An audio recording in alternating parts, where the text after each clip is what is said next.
യെശയ്യാ പ്രവചനം 43 അധ്യായം 1 ഇപ്പോഴോ യാക്കോബേ, നിന്നെ സൃഷ്ടിച്ചവനും ഇസ്രായേലേ, നിന്നെ നിർമ്മിച്ചവനുമായ യഹോവ ഇപ്രകാരം അരുളിച്ചെയ്യുന്നു: ഭയപ്പെടേണ്ട, ഞാൻ നിന്നെ വീണ്ടെടുത്തിരിക്കുന്നു. ഞാൻ നിന്നെ പേർ ചൊല്ലി വിളിച്ചിരിക്കുന്നു. നീ എനിക്കുള്ളവൻ തന്നെ. ഇവിടെ ഒരു വാക്ക് ശ്രദ്ധിച്ചോ: ഭയപ്പെടേണ്ട. കഴിഞ്ഞ ദിവസങ്ങളെല്ലാം ഭയപ്പെടണം എന്ന് പറഞ്ഞപ്പോ ഭയപ്പെടേണ്ടെന്നും കൂടെ ഒന്ന് പറയണ്ടേ എന്നൊരു ഓർമ്മപ്പെടുത്തൽ ആത്മാവിലുണ്ടായി. മനുഷ്യരെ ഭയപ്പെടേണ്ട, ദൈവത്തെ ഭയപ്പെടണം എന്നാണല്ലോ നമ്മുടെ ആകത്തുക. നമ്മൾ സദൃശ്യവാക്യത്തിൽ നിന്നാണ് വരുന്നത്. മനുഷ്യഭയം ഒരു കണി എന്ന ഭാഗത്തിൽ നിന്നാണ് വരുന്നത്. എന്നാൽ ഇപ്പത്തെ ദൈവം പറയുക ഭയപ്പെടണ്ട. എന്തൊരു നല്ല വാക്ക്, സന്തോഷ വാർത്തയാണത്. ഫിയർ നോട്ട്, ഭയപ്പെടേണ്ട.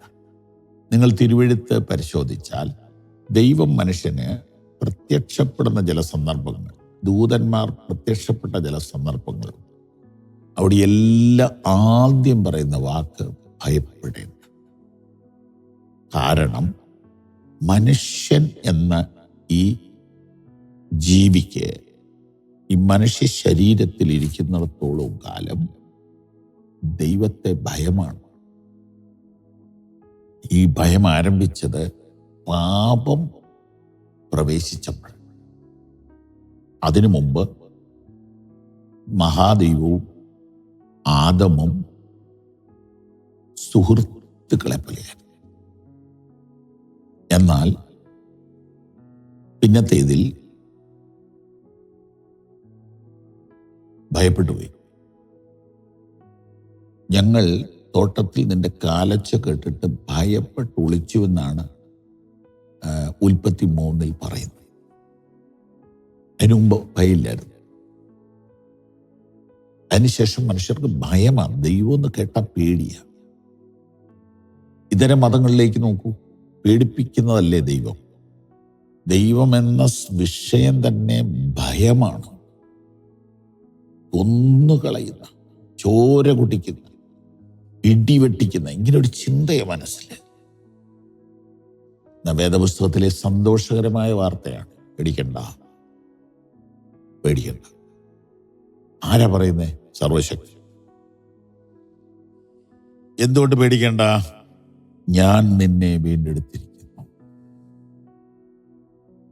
ഞാൻ നിന്നെ പേർ ചൊല്ലി വിളിച്ചിരിക്കുന്നു. നീ എനിക്കുള്ളവൻ തന്നെ.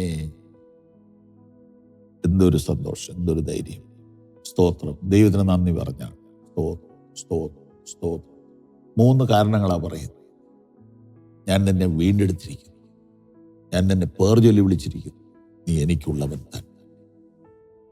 ഈ വീണ്ടെടുക്കുക എന്ന് പറഞ്ഞാൽ ഒരു സാധനത്തെ ഒരു പ്രാവശ്യം വില കൊടുത്ത് വാങ്ങിയിട്ട് അത് നഷ്ടപ്പെട്ടു പോയാൽ വീണ്ടും വില കൊടുത്ത് വാങ്ങുന്ന പ്രക്രിയക്കാണ് വീണ്ടെടുപ്പ് എന്ന് പറയുന്നത്.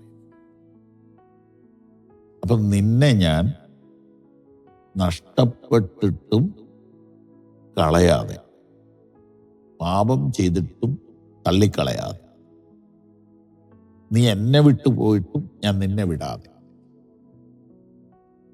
നീ എന്നെ സ്നേഹിക്കാതിരുന്നിട്ടും ഞാൻ നിന്നെ സ്നേഹിച്ചു, നീ എന്നെ അന്വേഷിക്കാതിരുന്നിട്ടും ഞാൻ നിന്നെ അന്വേഷിച്ചു, നിന്റെ പുറകെ വന്നില്ലേ. നിന്നെ വീണ്ടെടുക്കാൻ ഞാൻ മുടക്കിയത് രക്തം, ദൈവപുത്രന്റെ രക്തം, നിർമ്മലമായ രക്തം, പാപമറിയാത്ത ദൈവകുഞ്ഞാടിന്റെ രക്തം കൊടുത്ത് വിലയ്ക്ക് വാങ്ങി. ഞാൻ നിന്നെ വീണ്ടെടുത്തിരിക്കുന്നു. 2, ഞാൻ നിന്നെ പേർ ചൊല്ലി വിളിച്ചിരിക്കുന്നു. പറഞ്ഞാൽ നിന്റെ പേര് എനിക്കറിയാന്നേ. ഞാനിങ്ങനെ ഒരു മൊത്തത്തിലൊരു വിളിയല്ല വിളിച്ചത്. നിന്നെ ഞാൻ പേര് പറഞ്ഞു വിളിച്ചു. ലില്ലി കുട്ടി എന്ന് ഞാൻ വിളിച്ചു. അന്നമ്മേ എന്ന് ഞാൻ വിളിച്ചു.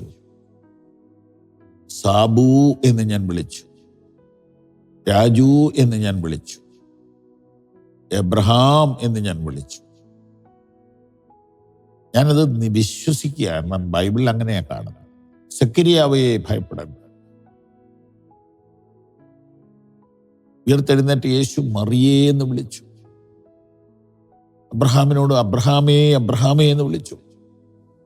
ദൈവത്തിന് പേരറിയാം. രണ്ടാമത്തെ കാര്യം, ഞാൻ നിന്നെ പേര് പറഞ്ഞ് വിളിച്ചിരിക്കുന്നു. മൂന്നാമത്തെ കാര്യം, നീ എൻ്റെ സ്വന്ത, നീ എനിക്കുള്ളവന. അവിടെ നീ പേടിക്കണ്ട. കഴിഞ്ഞ ദിവസങ്ങളെല്ലാം പറഞ്ഞ ചിന്തയുടെ മറുവശം പറയുക. ദൈവം നിന്നോട്, എന്നോട്, നമ്മോട് തറപ്പിച്ചും ഉറപ്പിച്ചും പറയുകയാണ്, നിനക്ക് പേടിക്കേണ്ട ഒരാവശ്യവും, ഒന്നിനെയും പേടിക്കണം, കാരണം നീ എൻ്റെ. നിങ്ങൾ കാണുന്നുണ്ടോ നമ്മുടെ കേരള മുഖ്യമന്ത്രിയുടെ കൂടെ ഒരു കൊച്ച് നടക്കുന്നേ? ഒരു പയ്യൻ സ്കൂളിലൊന്നും പോകുന്നില്ല. അവൻ്റെ അപ്പച്ചൻ കേരളത്തിന് മുഖ്യമന്ത്രിയാണ്. ഇപ്പൊ ഇന്തോനേഷ്യയിലൊക്കെ പോയിട്ട് വരിക. കണ്ടോ? അവൻ ആരെ പേടിക്കാന്? മഹാദൈവം പറയുക, നീ പേടിക്കണ്ട, നീ എൻ്റെ. God bless you. ഈ സന്ദേശങ്ങൾ തുടർച്ചയായി നിങ്ങൾക്ക് ലഭിക്കുവാൻ ഞങ്ങളുടെ വാട്സപ്പും ഫേസ്ബുക്കും ഫോളോ ചെയ്യുക.